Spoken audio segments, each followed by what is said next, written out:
The insistent blare of the emergency alert cut through the usual Saturday morning cacophony in my Brooklyn apartment. The distant wail of sirens, the rumble of the subway beneath the street, the neighbor's dog barking incessantly at, well, probably just air. My phone, which I tossed onto the nightstand sometime in the early hours after a late-night movie marathon, vibrated aggressively, the screen flashing that ice-searing red that always felt vaguely threatening, even for routine weather alerts. Emergency alert. Evacuation of New York halted. Unknown force preventing exit from city limits.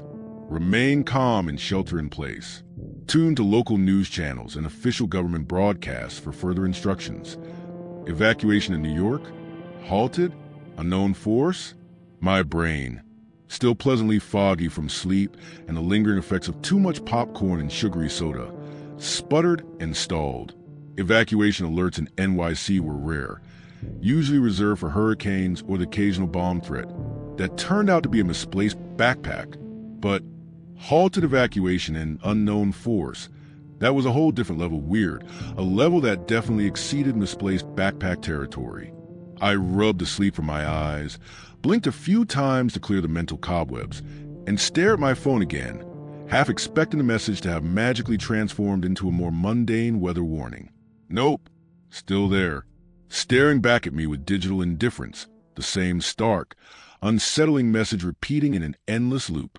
I glanced at the clock in the corner of the screen, 7:14 a.m. Saturday, supposed to be my day off, a glorious expanse of unscheduled time stretching out before me, ripe for sleeping in, catching up on reading, maybe even venturing out for a decent bagel and some actual sunlight. Instead, I was greeted with the digital equivalent of a screaming doomsday prophet and the unsettling prospect of an unknown force, trapping millions within city limits. I swung my legs out of bed, the worn wooden floorboards cool under my bare feet, and shuffled towards the kitchen, my usual morning routine kicking in despite the nagging unease that had already begun to prickle at the back of my neck. Coffee. That was the first order of business. The smell of freshly brewed coffee was usually enough to ground me, to bring a sense of normalcy back to even the most chaotic mornings. Today, though, even the rich, dark aromas seemed a little muted, overshadowed by the nagging, illogical fear that had taken root in my gut. As the coffee dripped, I flicked on the small kitchen TV, flipping through the channels until I landed on New York 1, my local news station. The screen was a jarring wash of red and white, mirroring the alert on my phone, the same stark message crawling across the bottom of the screen above a static image of the station's logo, punctuated by the insistent, repeating klaxon of the emergency broadcast system. No anchor, no reporter, just a relentless, repeating text. Emergency alert. Evacuation in New York halted. Unknown force preventing exit from city limits. Remain calm and shelter in place. Okay, that was definitely not normal. Even for drills, they usually had someone on air, explaining what was happening, calming nerves, assuring everyone it was just a test. This felt empty, ominous, like the city itself had fallen silent, waiting for something unseen to descend. I poured myself a mug of coffee, the ceramic warm in my hands, and walked over to the window, peering out at the street below. Brooklyn was, well, Brooklyn. Saturday morning was usually a slow burn here, the city gradually waking up, the streets slowly filling with the weekend crowds. Today, though, it felt different, quieter. The usual street noise seemed muted, muffled, like someone had turned down the volume on the entire city. A few cars were moving, but fewer than usual, and they seemed to be driving with a hurried purpose, not the usual leisurely weekend pace. The sky was overcast, a heavy, gray blanket that seemed to press down on the city, adding to the already oppressive atmosphere. It was a kind of day that made you want to stay indoors, curled up with a book and a blanket, not venture out into whatever strangeness was brewing in the city air. It was almost too quiet, too still. The contrast between the serene, almost eerie quiet outside and the screaming allure on my screens was jarring, a discordant note in the otherwise familiar symphony of my life. I took a sip of coffee, the bitter liquid doing little to dispel the growing knot of anxiety in my stomach. Maybe social media would have some actual information, some real news beyond the vague, fear-mongering alert. I pulled out my phone again, swiping away the persistent emergency banner to open Twitter. My feed, usually a chaotic mix of memes, political outrage, and food pics, was different, almost uniformly dominated by the emergency alert. Screenshots of phones, TVs, car radios, all showing the same red banner, the same chilling message about halted evacuation and unknown forces. Hashtags were trending. Hashtag NYC evacuation, hashtag unknown force, hashtag stay home. And the overall tone was a strange blend of disbelief, nervous jokes, and a palpable undercurrent of genuine fear. People were speculating wildly. Terrorist attack, government conspiracy, some kind of natural disaster they weren't telling us about. But the unknown force part, that was a real fuel for the fire. It was so vague, so unsettling, so open to interpretation. It could be anything. And that was the most terrifying part. Beneath the jokes and speculation, though, I sensed a real unease. No one seemed to know what was going on, what the unknown force actually was, or what to expect. And the lack of official information was only making things worse, feeding the growing sense of panic and paranoia. I scrolled further, trying to find something, anything, that would shed some light on the situation. Rumors were swirling. Whispers of strange lights in the sky over the boroughs, reports of unusual seismic activity, even some truly outlandish claims about military blockades at all city exits. One tweet, from an account claiming to be a traffic reporter for a local radio station, mentioned unexplained gridlock on all major highways leading out of the city, cars simply stopping for no apparent reason. Dismissed as unverified, of course, but it still planted a seed of doubt in my mind, a tiny, insidious worry that maybe, just maybe, this wasn't just a drill. I switched over to Facebook, hoping to find something more concrete from official sources. The NYC emergency management page was predictably swamped, but their latest post was just a rehash of the emergency alert, urging residents to remain calm, shelter in place, and monitor official channels. No explanation, no details, just the same recycled warning. It was starting to feel less like official caution and more like a cover-up, like they knew something they weren't telling us, something genuinely bad, and were trying to keep a lid on it for as long as possible. My phone buzzed again, another emergency alert notification. This time, the message was slightly different, more urgent, more specific. Emergency alert update. Citywide shelter-in-place order now in effect for New York City. All residents are required to remain indoors. Do not attempt to leave your residences. All non-essential businesses and services are suspended. Avoid windows and exterior walls. Law enforcement and National Guard units are being deployed. This is not a drill. Repeat, this is not a drill. This is not a drill. Those words, repeated for emphasis, hit me harder than the initial alert. They were stark, unambiguous, stripping away any lingering hope that this was some kind of mistake, some bureaucratic overreaction. This was real. Something was actually happening, and it was serious enough to warrant a citywide lockdown, the deployment of the National Guard, and a direct order to not even attempt to leave your apartment. I walked back to the window, peering out again. The street was definitely emptier now, almost deserted. The few cars I had seen earlier were gone. The sidewalks were empty. The city was still, suspended, waiting. And the silence, it was more pronounced now, deeper, more oppressive. The usual city sounds were almost completely absent, replaced by a heavy, unnatural quiet that felt wrong. The air itself felt different too. Thicker, somehow heavier, almost charged. Like the atmosphere itself was vibrating with an unseen tension, a palpable sense of impending something. I decided to call my sister, Sarah, who lived across town in Manhattan, near Union Square. If anyone knew what was going on, it would be her. She worked as a paralegal downtown, always plugged into the city's pulse, always the first to know about any major news or disruptions. I dialed her number, letting it ring and ring. Voicemail. Okay, maybe she was still asleep, or maybe her phone was dead. I tried again. Voicemail. Weird. Sarah was usually glued to her phone, practically surgically attached. For her to not answer, especially on a Saturday morning. I tried her office number, just on a whim, even though it was Saturday. Ring, ring, ring, voicemail. Office voicemail. Of course. But still, it was starting to feel off, like more than just a coincidence. Like something was wrong. And not just with the evacuation, but with everything, with the city itself. I went back to the TV, frantically switching channels again, hoping for some clarification, some guidance beyond the robotic repetition of the emergency banner. New York, one was still stuck on the alert. Channel 4, same. Channel 7, ditto.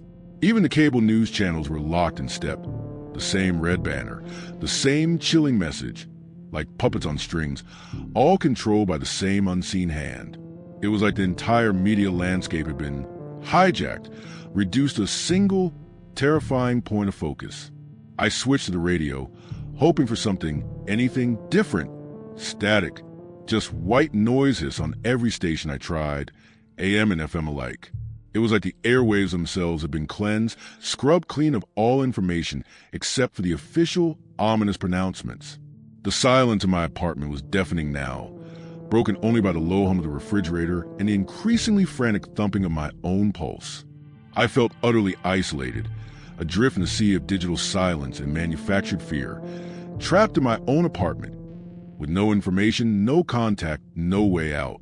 I went to my computer, hoping the internet, at least, might offer some unfiltered information, some dissenting voices, some real news. But the internet was just as chaotic and unreliable as social media, amplified tenfold. News websites were crashing under the weight of panicked traffic, timing out before they could even load. Official government websites were equally unresponsive, throwing up error messages and blank pages. The only things loading reliably were social media feeds, now a torrent of increasingly hysterical posts, conspiracy theories spiraling out of control, and outright misinformation spreading like wildfire. The nervous jokes had vanished entirely, replaced by raw, unfiltered panic and desperate pleas for information. People were reporting things, strange occurrences, power outages, flickering lights, unexplained noises, feelings of disorientation, even visions, unverified, of course, dismissed as mass hysteria. But the sheer volume of reports, the consistency of the details, started to chip away at my skepticism. And then there were the reports of the unknown force itself. No one could describe it, no one could explain it, but the rumors were spreading like wildfire, whispered account of something invisible, something intangible, something that was stopping people, preventing them from leaving the city, not with walls or barriers, not with weapons or force, but somehow just stopping them, like an invisible wall, an impenetrable barrier, a force field of pure nothingness. I looked out the window again. The street was completely deserted now. Not just quiet, but truly deserted. No cars, no people, no animals, nothing. Just empty asphalt and silent buildings stretching out under the heavy gray sky. The air was heavy, still almost expectant. And there was a new feeling now, a subtle shift in the atmosphere, a sense of pressure, like the air itself was pressing down on me, squeezing me, confining me, holding me in. And then the sound, faint at first, almost subliminal, but growing steadily louder, closer, more insistent. A low, resonant hum, deeper than the subway rumble, lower than the city's usual background noise. A primal, vibrating hum that seemed to resonate to the very foundations of the building, through the ground beneath my feet, through my own bones. It was like the city itself was vibrating, humming, singing a song I couldn't understand, a melody that was both alluring and deeply unsettling. My phone buzzed again. Another emergency alert. This time, the message was shorter, more urgent, more final. Emergency alert. Do not attempt to leave New York City. The perimeter is sealed. Unknown force containment protocols are now in effect. Remain indoors, away from windows, and maintain complete silence. Any attempt to breach the perimeter will be met with lethal force. Repeat, do not attempt to leave New York City. This is not a drill. Lethal force? Sealed perimeter? Containment protocols? That was terrifyingly unambiguous. No more vague warnings, no more ambiguous instructions. Just stark, brutal commands, delivered with chilling finality. They weren't just trying to keep us safe. They were trying to contain us, to trap us inside with whatever was out there, whatever was stopping us from leaving, whatever this unknown force actually was. I sank to the floor, my back against the wall, the weight of despair crushing me, the hum vibrating through my body, the silence pressing in on me from all sides. Trapped, sealed in, with no information, no escape, no hope. And then I saw it, or rather, I felt it. A subtle shift in the air, a flicker of movement in my peripheral vision, a sense of something. In the corner of the room, near the window, a faint distortion. Like heat haze, like rippling water, but darker and wrong. It was subtle, almost imperceptible, but definitely there. And it was growing, expanding, spreading across the room, silently, inexorably, like a shadow creeping across the floor. The distortion intensified, becoming more defined, more solid. It was no longer just a shimmer in the air. It was a shape, amorphous, indistinct, constantly shifting and changing, but undeniably there. And it was moving, slowly, deliberately, gliding across the floor towards me. The hum intensified, becoming louder, more resonant, vibrating through the very air, making my teeth ache, my vision blur. And the silence deepened, becoming absolute, complete, swallowing up all other sounds, all other thoughts, leaving only the hum and the presence. The shape reached me. It enveloped me, surrounding me, pressing on me from all sides, a cold, intangible pressure that seemed to seep into my skin, into my bones, into my very soul. The air grew thick, heavy, suffocating, making it hard to breathe, hard to move, hard to even exist. And then the voice. Not outside, not on the radio, not on TV, but inside my head. A voice that was not my own, but somehow familiar. A voice that spoke directly to my mind, bypassing my ears, my senses, my conscious will. Do not be afraid. The voice whispered, a chorus of voices, layered, harmonious, unsettlingly calm. We are here. We have arrived. You are contained. There is no exit. There is only us. Contained. No exit. Only us. The words echoed in my mind, resonating with a terrifying, seductive finality. Contained. Trapped. With the unknown force. With the entity. With them.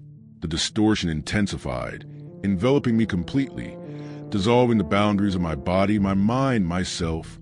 I felt myself dissolving, fading, becoming part of something else, something larger, something collective, something unknown. The fear was gone now, replaced by a strange serenity, a sense of belonging, a feeling of becoming part of something whole, something complete. And then there was only silence, but not the oppressive, terrifying silence before. This was a different silence, a full silence, a complete silence, a silence that contained everything and nothing.